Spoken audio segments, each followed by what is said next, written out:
New information out from the White House last night on which coronavirus patients are suffering the worst outcomes. Eamon Javers joins us this morning. He's got more on that front. And good morning, buddy. It's good to see you.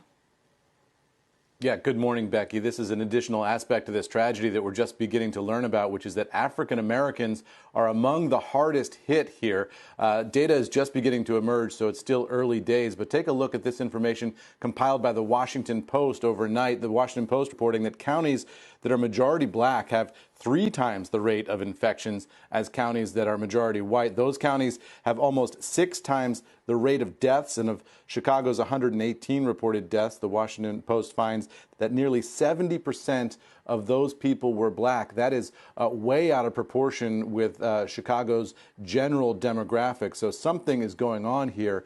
Dr. Anthnony Fauci, speaking at the White House yesterday, offered his explanation for what we're seeing.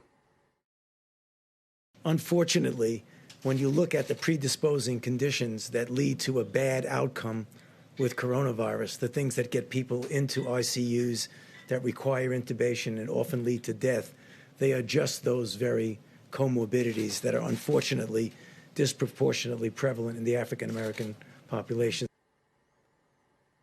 So, Becky, Anthnony Fauci said yesterday, this is a problem that doctors have known about forever. Literally, he said, African Americans have higher risk for a lot of these conditions across the board.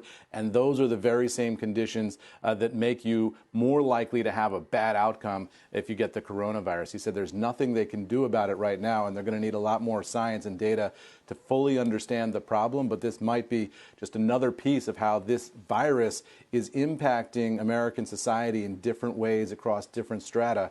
And that's going to affect the way Americans deal with it and the way scientists have to scramble to solve the problem. Back over to you. If Dr. Fauci said there's nothing we can do about it right now, is there a longer-term fix to this solution? Are they looking at ways to try and tackle this? Well, I mean, longer term, what you would have to do is attack the underlying disparities, right? So, for example, African Americans would be more likely to have a blue-collar job, which requires them to travel to work. They don't necessarily have the luxury of being able to stay at home and self-isolate. All of the hypertension, asthma, heart disease, all of those problems that are more prevalent in African American communities due to stress, lifestyle, historical racism, and all kinds of other problems. You'd have to attack that cluster of problems in order to really fix this for the next pandemic, whenever we get one. So that's the scale of the challenge here, and we're seeing that playing out across the African American community now, Becky. I mean, you think about that, and you think about the inequality arguments and the issues that arose after the financial, the Great Recession, and you start to think that that's going to look like child's play compared to what we're going to see coming out of this. Yeah, absolutely. And I think that the way this is impacting American society is different across different strata. You talk about the blue-collar, white-collar divide here.